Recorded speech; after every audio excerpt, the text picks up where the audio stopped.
always the one guy that puts it this way. So it takes it They all look good. All right, we'll just open it up for questions.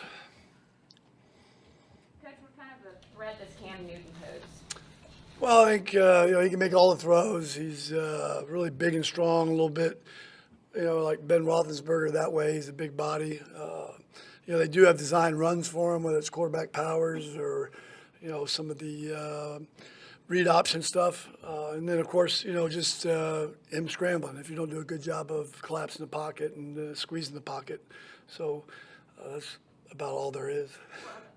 How do you go about containing someone like that? He seems pretty. Well, you have a rush plan. I don't want to get into too much detail on what that is, but, and then situationally when their runs appear, talking about quarterback runs, whether it's a low red area with some draws or, quarterback powers on short yardage, those types of things, they're aware of those tendencies. But, it does make it gives them, you don't usually count on the quarterback running.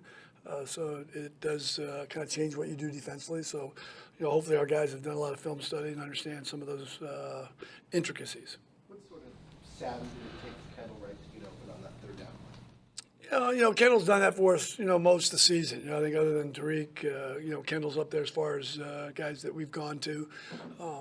He has a good feel for getting open. He's been in the league for a bit of time. But it was, he ran his route. He stuck the route pretty well and had a big enough window for Mitch to find him and get there. So it was a really good play by both of them. You talked about his experience in the league. Is that only exacerbated by the fact that you've got Traven, McBride, and Tanner who don't have that sort of experience? I think, we've got who we have. And again, we work with them. They're all tireless workers. I think our coaching staff's doing a good job. And, I've seen guys like that improve. I think really everybody starts off as a nobody. And, it's just a matter of how hard you're willing to work and execute under pressure. Special teams, when you've had breakdowns like happened on Sunday, is there like a trick to fixing that in season in practice? Well, it's just like everything else, offensively or defensively, it's executed. We didn't do a good job of containing, whether we brought the gunners in or not. It's still the same number of people. It wasn't like we had 9 guys out there. Is understanding, the leverage and how you have to leverage and contain a kicking play. Whether it's kickoff return, which that was a little bit of a different thing in itself as far as a ruling. The punt return was just not leveraging it, for contain on the right side. And so, we take those players, we practice it, and, like all mistakes, you admit them, and then you fix them, and then you hope to God you don't do it again. Since you came in, you guys have been kind of gradually adding pieces to that defense. At what point did you see the potential of what it kind of could be? Well, I think really in the offseason. I think, we addressed an area that we had not really addressed. We had one of our few first-round picks get healthy. I think, it's, I've been doing this for a minute. It helps to have those types of players, and so I think that's number one. Overall, how has your secondary maybe improved from week to week? I know a few of those guys had a good week last week against the Rays. Yeah, I mean you're talking about young players, and young players tend to improve as they go. It doesn't matter the sport. You look in baseball and really any sport, major sport. I think they continue to get better. So a little bit of that, and then a little bit of adding pieces to the puzzle. All right, thanks, gang. All right.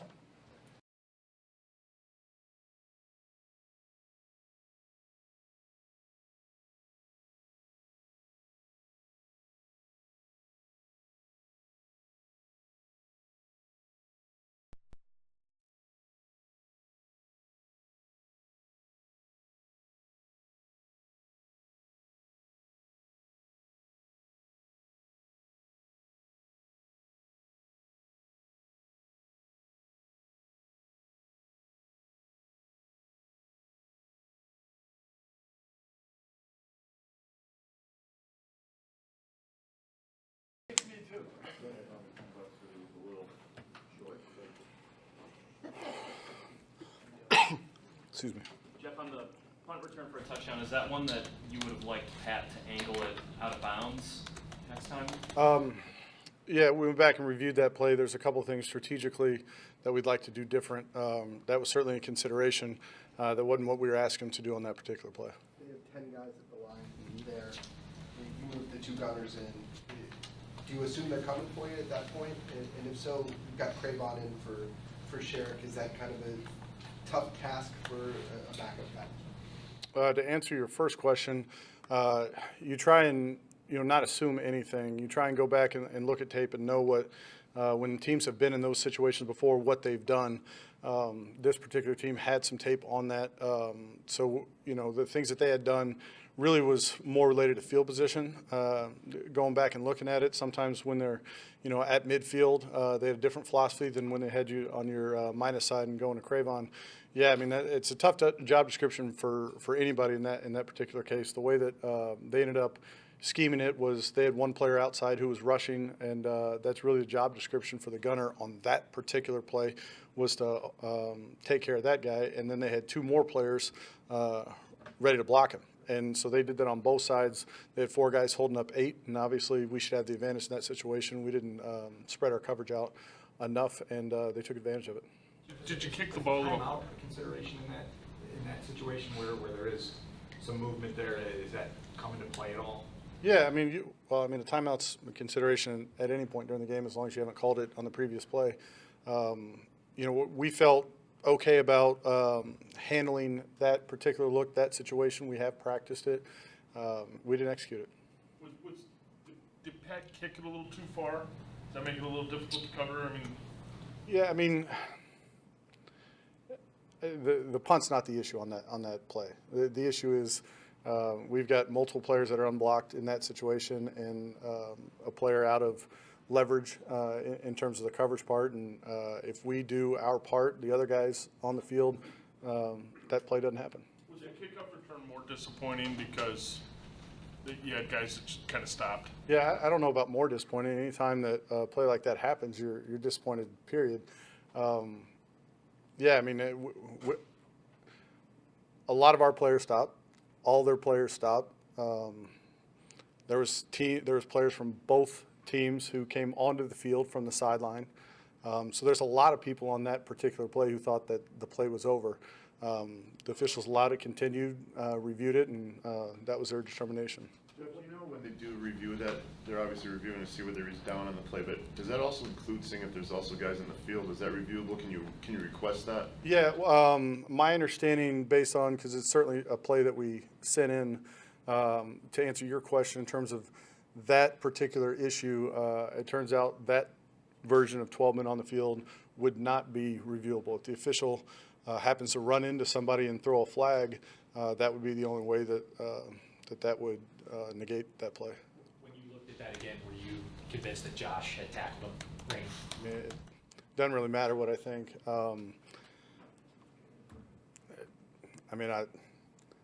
The league fines for officiating judgment, so I'm going to stay away from that.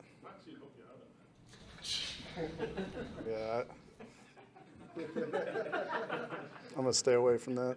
Jeff, on the kickoff return that follows the punt return touchdown, where you're anticipating an onside and the kick goes deep to Tariq, he just goes down. What's the coaching directive there for him? Is it just to get down as soon as possible? No, not necessarily. That was Tariq's first time in that situation. Previously, it had been Deontay. And, are we expecting an onside kick? Not necessarily. If you don't put your hand seam on the field and they do onside kick you, you're not in the right situation, or you're not in the right personnel group. So we anticipated that by us putting our hand seam on the field that they would probably go deep with that. Most teams around the National Football League aren't going to line up with 10 guys within 15 yards of the ball being kicked.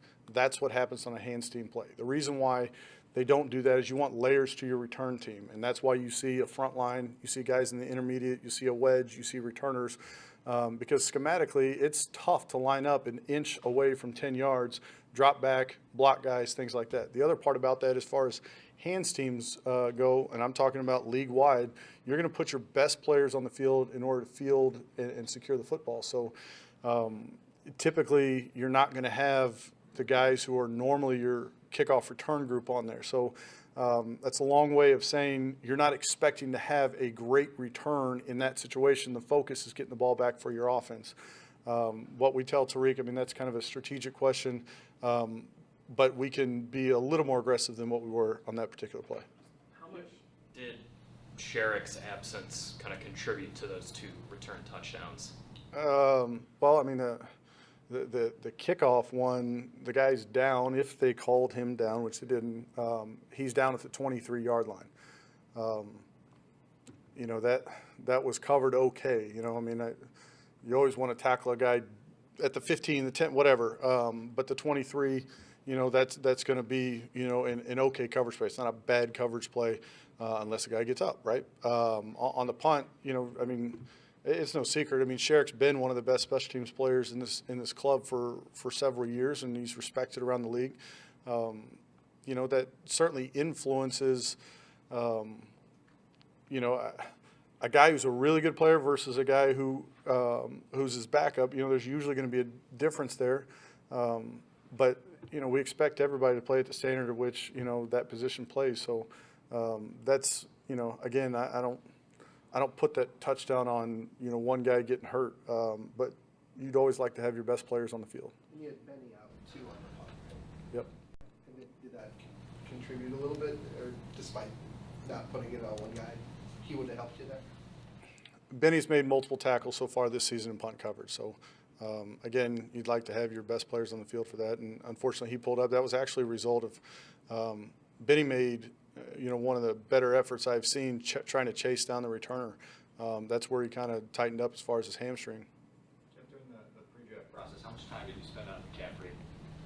Plenty. I mean, our return situation is something we tried to address in the off season, and we felt like he was one of the better guys in the draft. Looked at him extensively. What do you see out of him now in regular season action as a punt returner? Yeah, well, I mean, the quickness and dynamic ability that he's got still shows up, whether it's college tape, league tape, offensive tape, whatever. He's a good decision maker. He's elusive. He's got great contact balance, outstanding short area quickness. He's got good speed. You know, he just had his longest return, I think, of the year last week, and there's a couple other ones he's had that have been called back and negated because of penalty, but the tape says he's a good NFL returner. Jeff, when you went back and looked at Ravens game, the punt returns with Tariq and Eddie back there, was there one maybe they could have broken, or did the Ravens cover it well each time? Yeah, I thought there was one we had a chance. You know, that as I told you guys last week, you guys were asking me about their punter. He's a very unique guy in the style of which he punts, and we're trying to keep Tariq from having to cover the whole field. So we put 2 guys back there. Obviously had a couple of chances at some things. Eddie caught the ball a couple of times. But, yeah, that's a good outfit, and they covered it well. What kind of a unique challenge do you see from Carolina's kicker, Graham Gano, as far as covering him? Graham's got one of the stronger legs in the league, and most of the time on kickoff coverage, they're allowing him to swing away, and the ball's landing about 6 rows in the stands. And but they keep you on your toes. There's a couple of plays where they've kept it in play intentionally, tried to make a play that way. You know, it's really about making good decisions with him because he's got such a strong leg. He does a good job with hang time, and they've got good players covered. Anything else? All right, Thanks, Jeff. Jeff. Okay.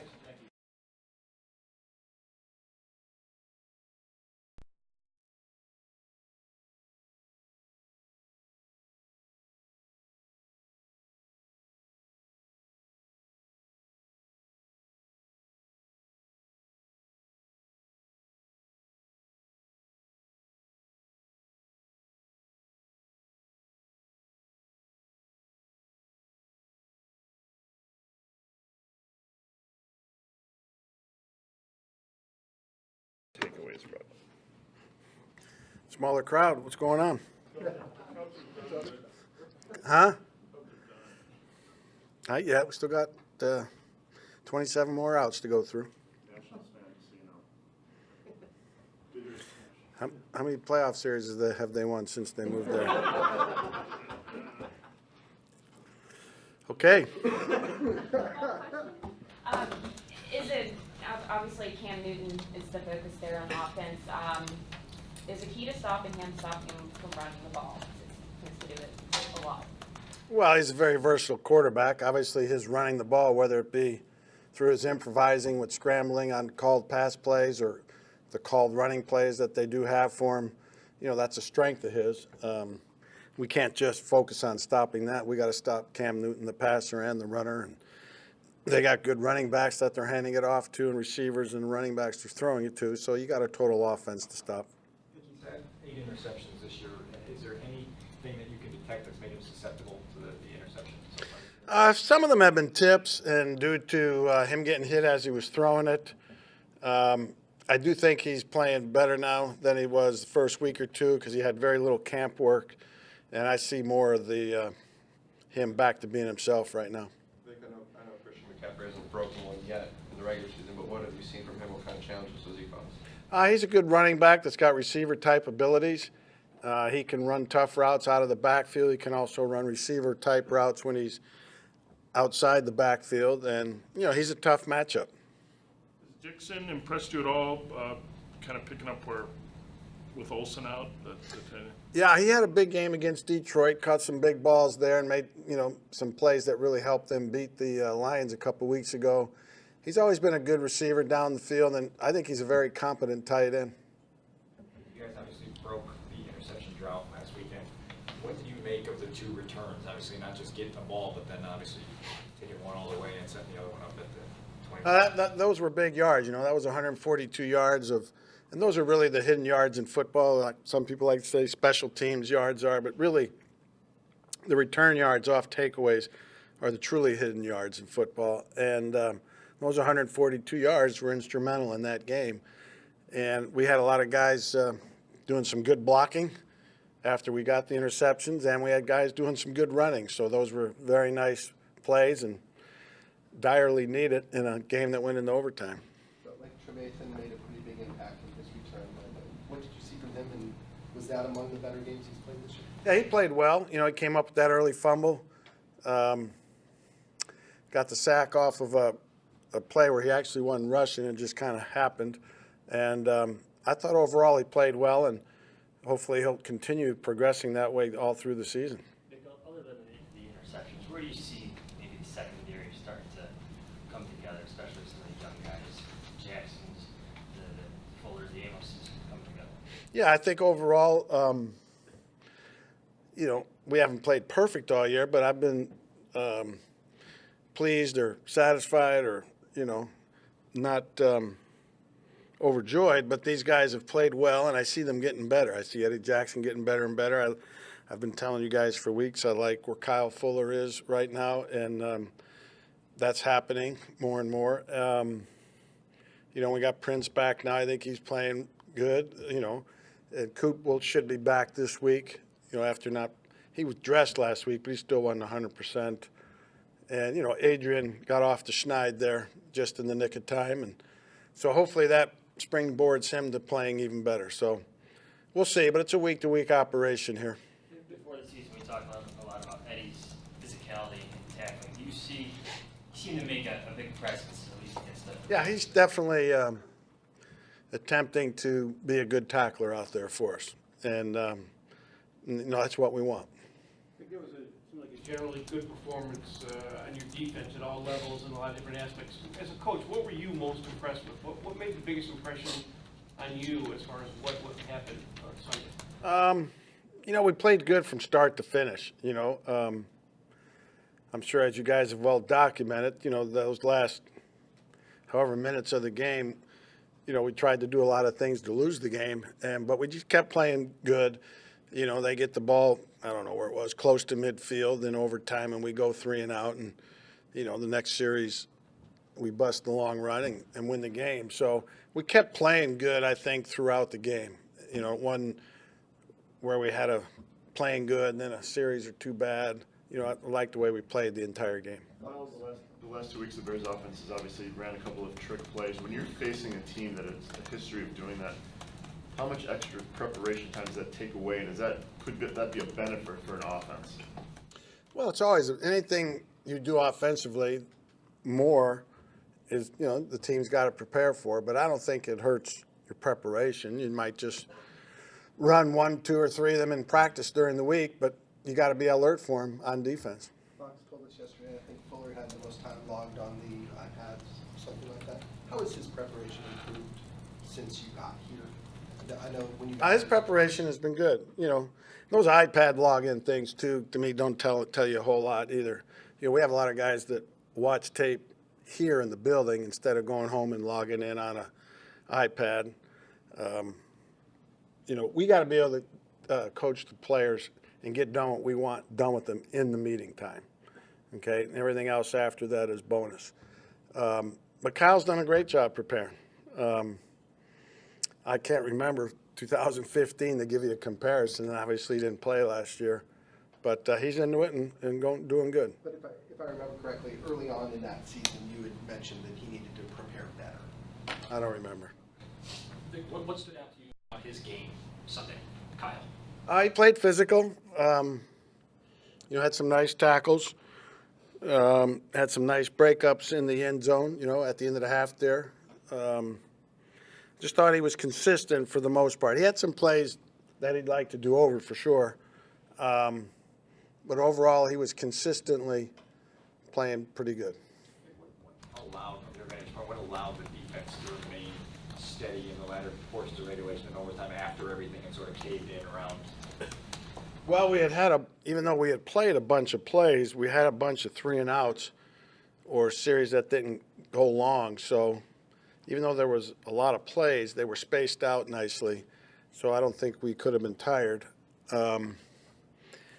We were just playing good, and if you're playing good, you get confident. You can read all the books you want, go to all the psychologists you want, but if you're not doing it good in action, if you're doing something good, you'll have confidence. So confidence can be fleeting at times, and we were doing good, so we were confident. Vic, in what ways do you measure growth or progress with a defense, and how would you assess that with your defense here? How do you measure it? Yeah. How you're playing and what your eyes tell you, wins and losses. Played pretty good last week. Played pretty good the week before, but had 2 bad series. And, we got to be able to avoid those. But to me, it's just what your eyes tell you, not what stats tell you. So you're seeing that growth then? I think we're seeing some growth, yes. Anything else? Thank you. All right.